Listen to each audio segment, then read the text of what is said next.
Puji Tuhan, kembali kita membaca firman Tuhan dari kitab Ester 5 ayat 1 sampai 14. Demikian firman Tuhan. Pada hari yang ketiga, Ester mengenakan pakaian ratu.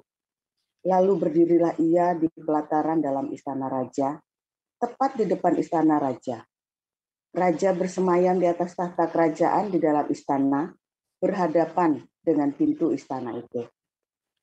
Ketika raja melihat Ester, sang ratu, berdiri di pelataran, berkenanlah raja kepadanya, sehingga raja mengulurkan tongkat emas yang di tangannya ke arah Ester, lalu mendekatlah Ester dan menyentuh ujung tongkat itu. Tanya raja kepadanya, "Apa maksudmu, hai Ratu Ester, dan apa keinginanmu? Sampai setengah kerajaan sekalipun akan diberikan kepadamu." Jawab Ester, "Jikalau baik pada pemandangan raja, datanglah kiranya raja dengan Haman pada hari ini ke perjamuan yang diadakan oleh hamba bagi raja." Maka titah raja, "Suruhlah Haman datang dengan segera, supaya kami memenuhi permintaan Ester." Lalu raja datang dengan Haman ke perjamuan yang diadakan oleh Ester. Sementara minum anggur, bertanyalah raja kepada Ester, "Apakah permintaanmu? Niscaya akan dikabulkan. Dan apakah keinginanmu? Sampai setengah kerajaan sekalipun akan dipenuhi." Maka jawab Ester, "Permintaan dan keinginan hamba ialah, jikalau hamba mendapat kasih raja, dan jikalau baik pada pemandangan raja, mengabulkan permintaan serta memenuhi keinginan hamba, datang pula lah kiranya raja dengan Haman ke perjamuan yang akan hamba adakan bagi raja dan Haman. Maka besok akan hamba lakukan yang dikehendaki raja."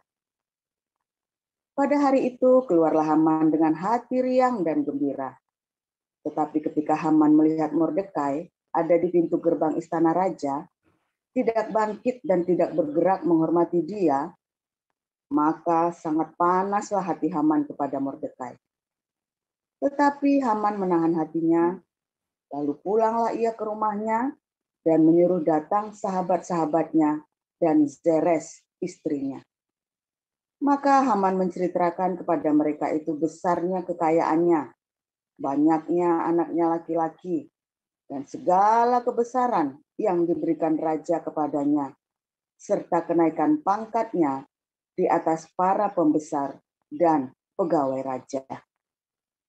Lagi kata Haman, tambahan pula, tiada seorang pun diminta oleh Ester sang ratu untuk datang bersama-sama dengan raja ke perjamuan yang diadakannya, kecuali aku. Dan untuk besok pun, aku diundangnya bersama-sama dengan raja. Akan tetapi semuanya itu tidak berguna bagiku selama aku masih melihat si Mordekai, si Yahudi itu, duduk di pintu gerbang istana raja. Lalu kata Zeres istrinya dan semua sahabatnya kepadanya, "Suruhlah orang membuat tiang yang tingginya 50 hasta dan persembahkanlah besok pagi kepada raja, supaya Mordekai disulakan orang pada tiang itu. Kemudian dapatlah engkau dengan bersuka cita pergi bersama-sama dengan raja ke perjamuan itu." Hal itu dipandang baik oleh Haman, lalu ia menyuruh membuat tiang itu. Demikian firman Tuhan. Ibu Salma, silakan. Baik, saya lanjutkan pembacaan firman Tuhan yang berikutnya. Pada malam itu juga raja tidak dapat tidur.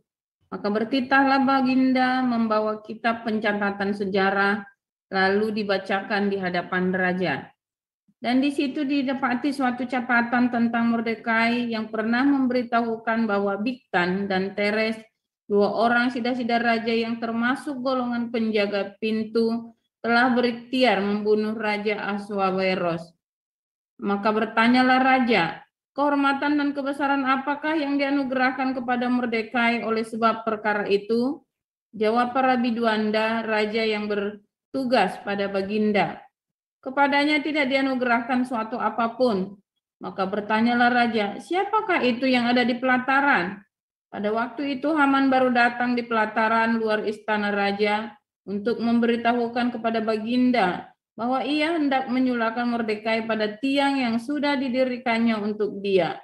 Lalu jawab para biduanda raja kepada Baginda, itulah Haman, ia berdiri di pelataran. Maka titah raja, suruhlah dia masuk. Setelah Haman masuk, bertanyalah raja kepadanya, apakah yang harus dilakukan kepada orang yang raja berkenan menghormatinya? Kata Haman dalam hatinya, kepada siapa lagi raja berkenan menganugerahkan kehormatan lebih dari kepadaku?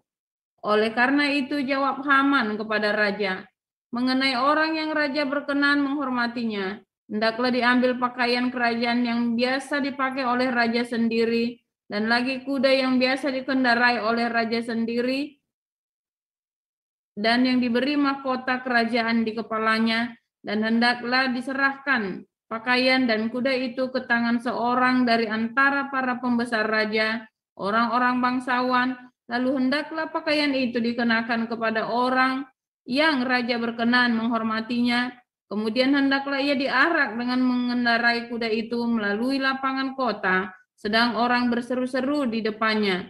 Beginilah dilakukan kepada orang yang raja berkenan menghormatinya. Maka titah raja kepada Haman, segera ambillah pakaian dan kuda itu, seperti yang kau katakan itu, dan lakukanlah demikian kepada Mordekai, orang Yahudi, yang duduk di pintu gerbang istana. Sepatah kata pun, janganlah kau lalaikan daripada segala yang kau katakan itu. Lalu Haman mengambil pakaian dan kuda itu, dan dikenakannya pakaian itu kepada Mordekai. Kemudian diaraknya Mordekai melalui lapangan kota itu, sedang ia menyerukan di depannya, beginilah dilakukan kepada orang yang raja berkenan menghormatinya. Kemudian kembalilah Mordekai ke pintu gerbang istana raja, tetapi Haman bergesa-gesa pulang ke rumahnya dengan sedih hatinya dan berselubung kepalanya. Dan Haman menceritakan kepada Jeres istrinya dan kepada semua sahabatnya apa yang dialaminya. Maka kata para orang arif bijaksana dan Jeres istrinya kepadanya, jikalau Mordekai yang di depannya engkau sudah mulai jatuh adalah keturunan Yahudi, maka engkau tidak akan sanggup melawan dia, malahan engkau akan jatuh benar-benar di depannya. Selagi mereka itu bercakap-cakap dengan dia, datanglah sida-sida raja, lalu mengantarkan Haman dengan segera ke perjamuan yang diadakan oleh Esther. Silakan Pak Welesang. Ya, saya lanjutkan Kisah Para Rasul 27 ayat 1 sampai 22. Setelah diputuskan bahwa kami akan berlayar ke Italia, maka Paulus dan beberapa orang tahanan lain diserahkan kepada seorang perwira yang bernama Julius dari pasukan Kaisar. Kami naik ke sebuah kapal dari Adramitium yang akan berangkat ke pelabuhan-pelabuhan di sepanjang pantai Asia. Lalu kami bertolak. Aristarkus, seorang Makedonia dari Tesalonika, menyertai kami. Pada keesokan harinya kami singgah di Sidon. Julius memperlakukan Paulus dengan ramah dan memperbolehkannya mengunjungi sahabat-sahabatnya, supaya mereka memperlengkapkan keperluannya. Oleh karena angin sakal, kami berlayar dari situ menyusur pantai Siprus. Dan setelah mengarungi laut depan Kilikia dan Pamfilia, sampailah kami di Mira, di daerah Likia. Di situ perwira kami menemukan sebuah kapal dari Alexandria yang hendak berlayar ke Italia. Ia memindahkan kami ke kapal itu. Selama beberapa hari berlayar, kami hampir-hampir tidak maju dan dengan susah payah kami mendekati Knidus. Karena angin tetap tidak baik, kami menyusur pantai Kreta melewati Tanjung Salmone. Sesudah kami dengan susah payah melewati tanjung itu, sampailah kami di sebuah tempat bernama Pelabuhan Indah, dekat kota Lasea. Sementara itu sudah banyak waktu yang hilang. Waktu puasa sudah lampau dan sudah berbahaya untuk melanjutkan pelayaran. Sebab itu Paulus memperingatkan mereka, katanya, saudara-saudara, aku lihat bahwa pelayaran kita akan mendatangkan kesukaran-kesukaran dan kerugian besar, bukan saja bagi muatan dan kapal, tetapi juga bagi nyawa kita. Tetapi perwira itu lebih percaya kepada jurumudi dan nahkoda daripada kepada perkataan Paulus. Karena pelabuhan itu tidak baik untuk tinggal di situ selama musim dingin, maka kebanyakan dari mereka lebih setuju untuk berlayar terus mencoba mencapai kota Phoenix untuk tinggal di situ selama musim dingin. Kota Phoenix adalah sebuah pelabuhan pulau Kreta yang terbuka ke arah barat daya dan ke arah barat laut. Pada waktu itu angin sepoi-sepoi bertiup dari selatan. Mereka menyangka bahwa maksud mereka sudah tentu akan tercapai. Mereka membongkar sau lalu berlayar dekat sekali menyusur pantai Kreta. Tetapi tidak berapa lama kemudian turunlah dari arah pulau itu angin badai yang disebut angin timur laut. Kapal itu dilandanya dan tidak tahan menghadapi angin halawan. Karena itu kami menyerah saja dan membiarkan kapal kami terombang-ambing. Kemudian kami hanyut sampai ke pantai sebuah pulau kecil bernama Kauda. Dan di situ dengan susah payah kami dapat menguasai sekoci kapal itu. Dan setelah sekoci itu dinaikkan ke atas kapal, mereka memasang alat-alat penolong dengan meliliti kapal itu dengan tali. Dan karena takut terdampar di Beting Sirtis, mereka menurunkan layar dan membiarkan kapal itu terapung-apung saja. Karena kami sangat hebat diombang-ambingkan angin badai, maka pada keesokan harinya mereka mulai membuang muatan kapal ke laut. Dan pada hari yang ketiga mereka membuang alat-alat kapal dengan tangan mereka sendiri. Setelah beberapa hari lamanya, baik matahari maupun bintang-bintang tidak kelihatan, dan angin badai yang dahsyat terus-menerus mengancam kami. Akhirnya putuslah segala harapan kami untuk dapat menyelamatkan diri kami sendiri.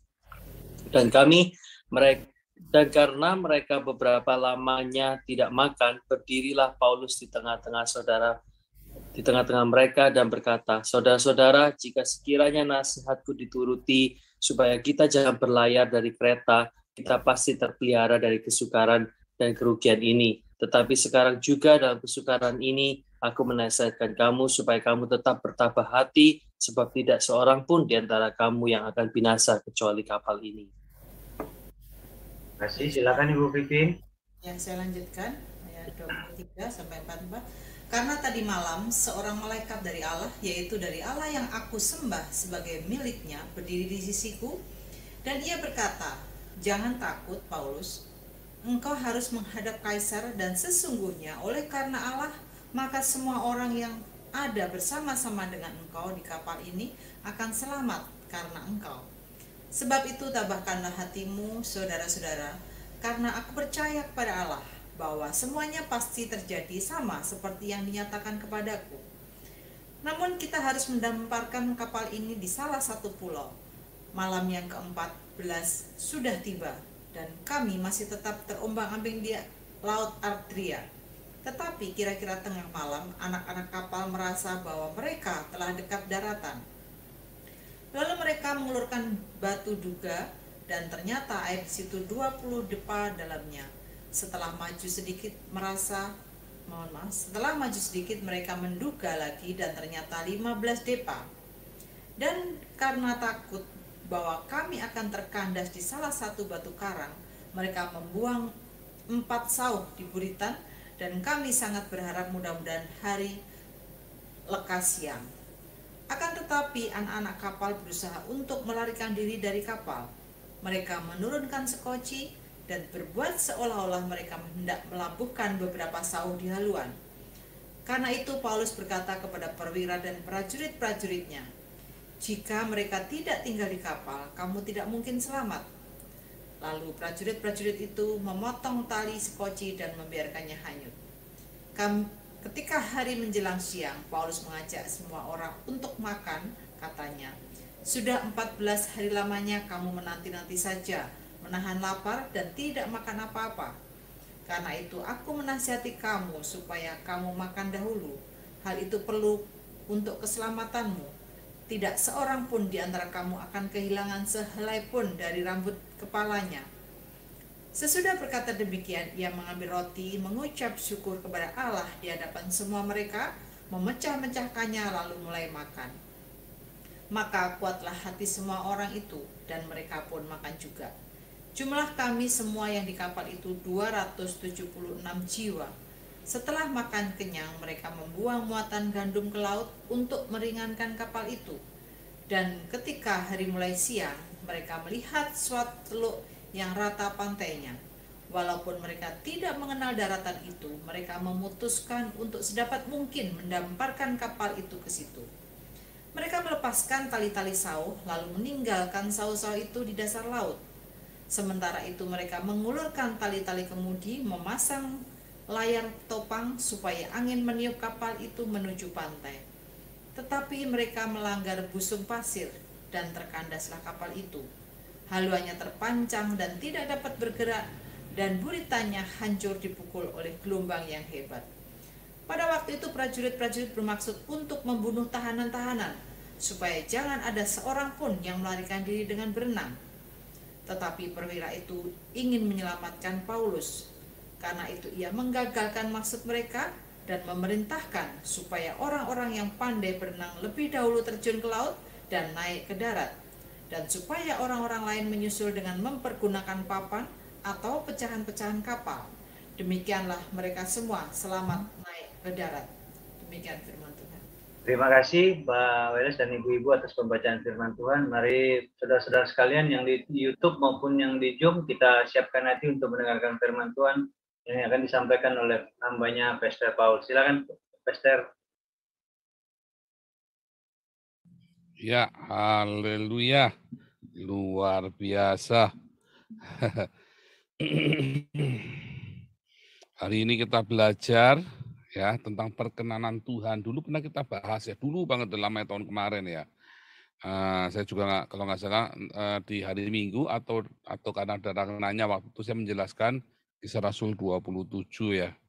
Nah, saudara, bentar.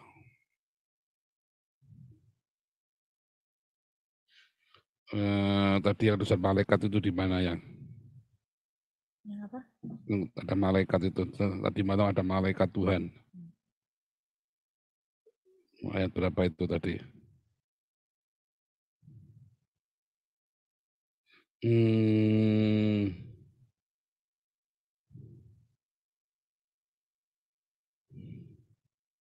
Ayat 23 ya. Tampilkan ayat 23. Ya, kita ikutin cerita Esther ya. Berbahagialah orang-orang yang mendapat perkenanan Tuhan. Karena hidupnya akan penuh dengan kepastian. Orang yang mendapat perkenanan Tuhan, ya, dia itu nggak perlu takut setan, orang doyan, demit, orang nulit. Nah, ya, jangan takut kalau Anda punya perkenanan Tuhan, nggak ada lawan. Itulah sebabnya kita damaris, kita tenang ya, walaupun beberapa pengurus marah tapi bilang tenang, karena kita punya perkenanan Tuhan. Itu paling penting. Mau Anda hebat kayak apa, kalau Anda tidak punya perkenanan Tuhan nggak bisa. Ya, nggak bisa. Saya selama kerja selalu jadi topnya di perusahaan ya. Tetapi kalau pelayanan tanpa perkenanan Tuhan, Anda melakukan pekerjaan yang suci dan mulia tanpa perkenanan Tuhan, habis saudara. Ya, Anda boleh banggakan title-mu, Anda boleh banggakan pengalaman kerjamu. Wah, banyak saudara. Pendeta-pendeta yang dia pikir gampang kayak bikin perusahaan. Iya, kalau dia bikinnya gereja perusahaan mah gampang pasti jadi. Begitu dia bikin ya gereja yang sungguh-sungguh tubuh Kristus, habis saudara. Kalau bisnis gereja itu gampang ya. Bisnis gereja itu gampang. Tapi kalau Anda benar-benar mau membangun tubuh Kristus itu harus perkenanan Tuhan. Kalau Anda mau cuma bangun bisnis gereja itu, ya yang penting ada modalnya, saudara. Gampang sekali. Anda lihat ya, orang-orang yang hanya membangun bisnis gereja tanpa memperdulikan tubuh Kristus di dalamnya, wah itu akan sangat mengerikan sekali nanti ya. Tuhan gak akan berkenan sama pendeta-pendeta seperti ini. Ya, hati-hati. Esther itu ya karena di dalam masa tekanan dan dia tidak mau menjadi egois, tidak mau mementingkan diri sendiri, dia puasa. Karena dia bingung mesti ngapain. Ya kan? Orang kalau menghadap raja, tanpa perkenanan raja, ia bisa mati langsung seketika. Mau minta hikmat ya dari Tuhan, dia minta, dia puasa. Dia minta juga didukung puasa, perkenanan Tuhan, supaya mendapat perkenanan Tuhan. Puasa itu bukan supaya Anda jadi sakti ya, supaya Anda sakti mandraguna. Banyak orang puasa supaya mendapatkan urapan, salah ya. Puasa itu tidak membuat Anda mendapat urapan yang lebih dahsyat sehingga orang mati dibangkitkan, enggak ada ya. Puasa itu tidak membuat Anda itu menjadi lebih sakti sehingga Anda bisa berjalan di atas air, enggak. Puasa itu supaya Anda mendapat perkenanan Tuhan. Masalahnya waktu puasa banyak orang-orang malah nutupin warungnya orang lain. Kemarin kita ada cerita ya. Orang Kristen kalau puasa begitu ada warung bakso, dia pengen makan bakso, baksonya ditutup. Kalau orang Kristen puasa, begitu dia ketemu warung bakso, dia kepengen bakso, beli baksonya, kasihkan ke orang miskin. Ya, Yesaya 58 berkata, kamu memberikan kepada orang miskin apa yang kamu inginkan bagi dirimu sendiri. Ya, kita kepengen apa ya kita beli, kasihkan orang miskin. Itu puasa kita ya, bukannya malah nutup warung. Walau bisa malah orang 10 ditraktir makan di warung, orang-orang miskin gembel-gembel itu kan. Ditraktir makan di warung kalau bisa kalau lagi puasa. Dah, masuk warung, dibayarin. Gitu ya, jangan malah buka puasanya, umpak-umpakan pakai duren, pakai sate, pakai stapora, wah, pakai gulai segala macam. Wah, makanya puasamu enggak benar. Ya, orang-orang puasa, saya sudah puasa, Pak. Iya, kamu puasanya bukan mencari perkenanan Tuhan, puasamu buat genapi target kok. Apalagi kalau puasanya cuma buat diet. Ya buat diet itu ya, buat diet itu. Waduh, puyeng.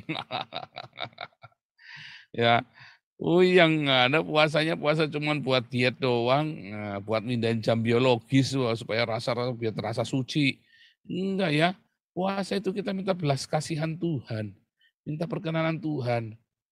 Puasa itu bukan nunda jam biologis, makanya tengah malam sampai subuh. Bukan. Puasa itu 24 jam cuma makan sekali. Nah, yang Esther lakukan, puasa Esther itu 3 hari 3 malam tanpa makan ya.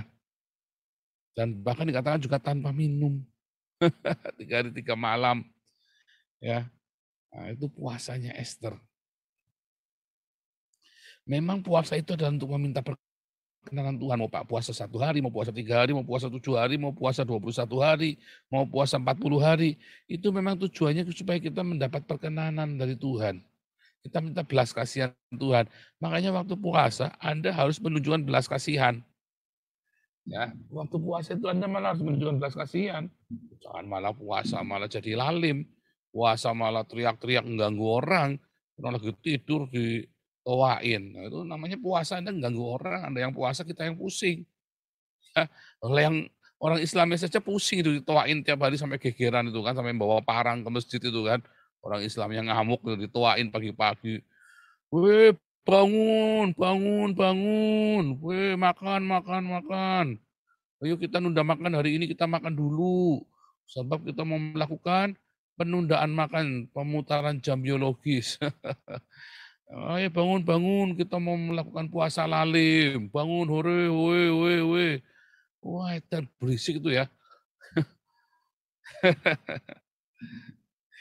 Ya puasa itu malah ganggu orang lain, makanya puasanya nggak berkah. Anda mau puasa kayak gitu, edan. Puasamu udah berkah. Sama kita kalau puasa, Anda kalau puasa ya, jangan sampai kamu puasa orang lain yang susah, enggak boleh. Minta, Anda nggak akan dapat perkenanan Tuhan, malah mendapat laknat itu. Anda lagi puasa, terus Anda ngomong sama bos, saya berangkatnya jam 10, pulangnya jam 3, kenapa? Karena saya puasa Esther, bos. Oh ya karepmu, bosnya bilang, kamu yang puasa yang rugi. Nah, puasa Esther aja selama setahun, jangan berhenti puasa 365 hari. Jangan berhenti ya. Nah, nanti enggak usah kerja lagi. Kamu puasa saja minta sama Tuhan, upahnya gajinya. Dan dijabanin, oh iya nanti saya minta sama Tuhan. Iya, gundul mupean. Enggak akan jadi.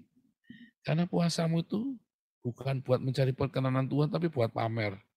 Buat hebat-hebatan kejar target. Itu ya, hati-hati itu saudara.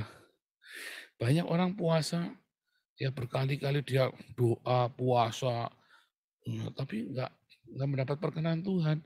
Saya gimana? Saya nggak perlu sampai puasa-puasa buat perkenanan Tuhan. Ya, karena saya selalu hidup berusaha untuk menyenangkan hati Tuhan. Jehovah Syama. Saya mengatakan Tuhan. Dengan apa? Mengasihi, mengampuni, memberkati. Dengan apa? Dengan berdiakonia, bermarturia. Tuhan senang. Dengan apa kita jaga hidup kita dalam kekudusan. Tuhan senang. Ya, kita mendapat perkenanan Tuhan. Ya memang di awal-awal saya puasa. Sebelum ke Eropa saya puasa. Sampai di Eropa saya puasa. Kemarin saya viral 7 hari saya puasa. 7 hari 7 malam saya puasa. Ya, puasa. Minta perkenanan Tuhan membuka telinga rohani kita. Apa langkah selanjutnya Tuhan? Gitu ya.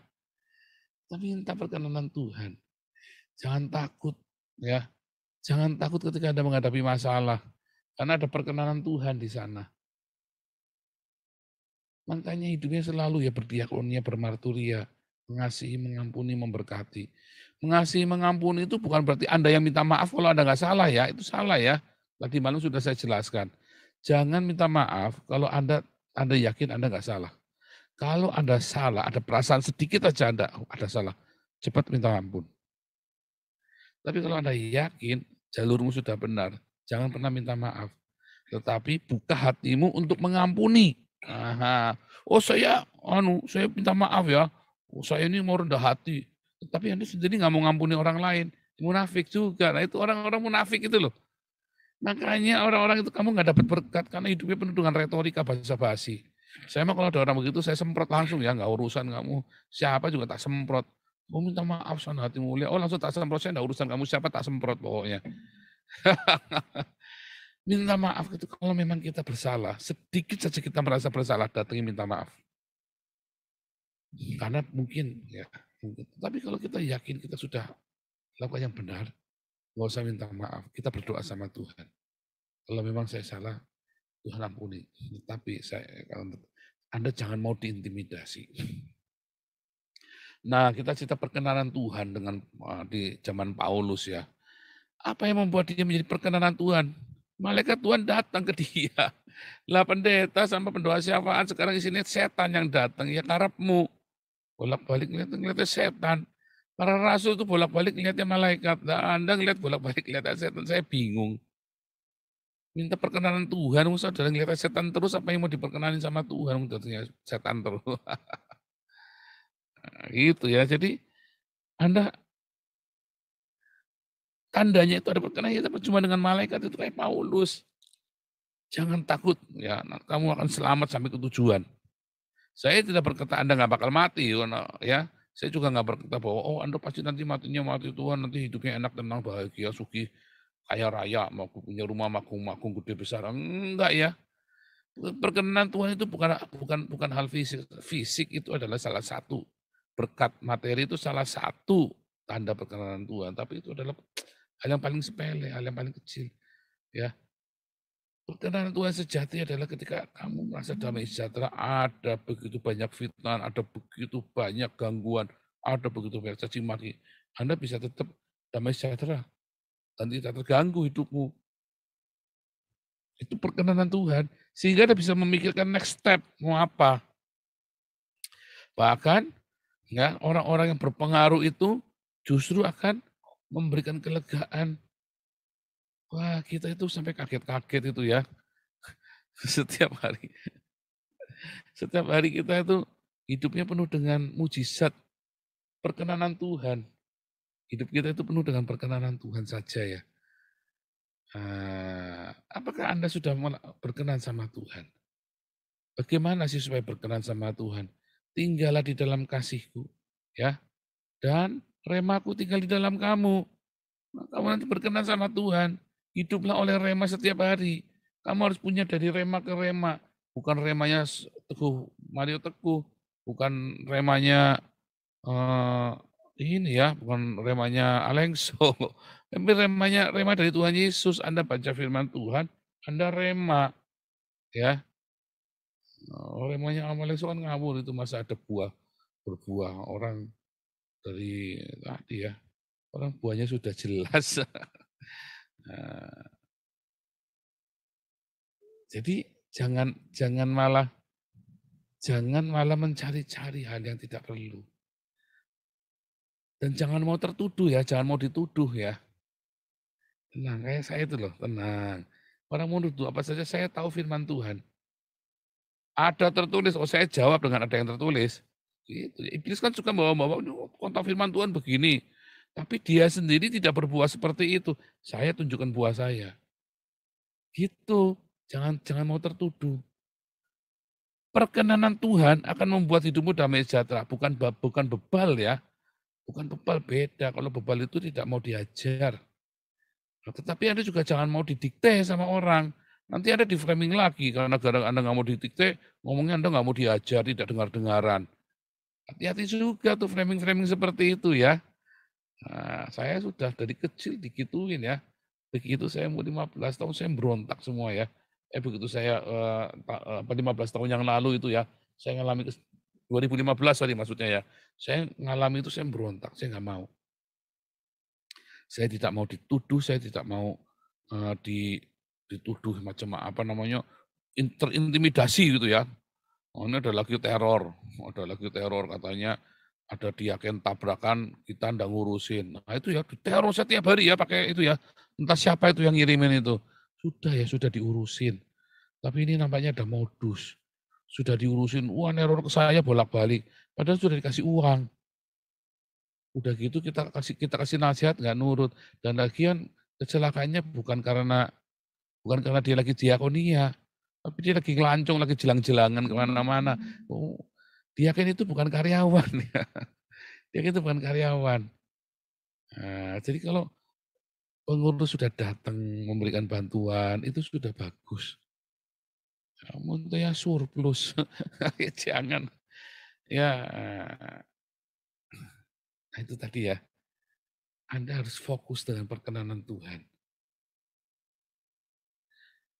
Kalau Anda berkenan sama Tuhan, Anda tidak perlu nuntut-nuntut ya.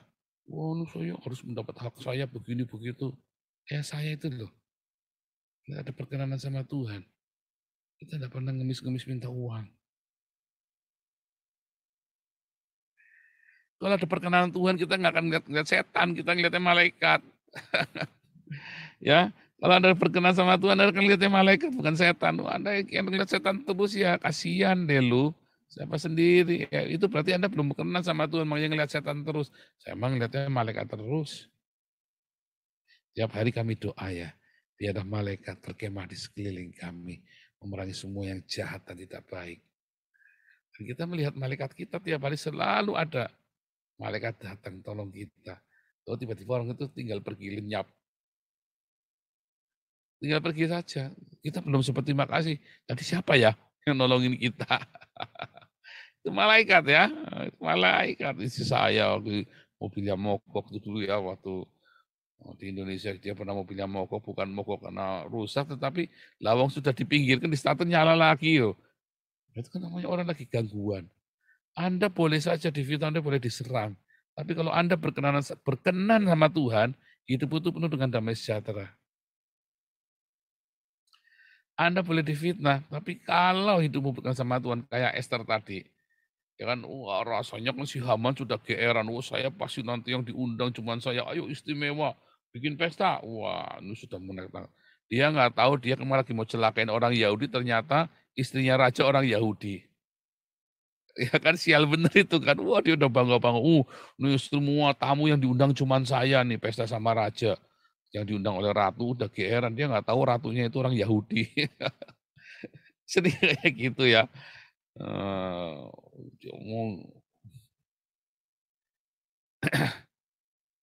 Bahkan orang yang sudah terlupakan pun kayak Mordekai. Bisa tiba-tiba jasanya diingat ya. Raja tiba-tiba nggak bisa tidur. Dia buka buku. Ini ada orang-orang berjasa kasih reward.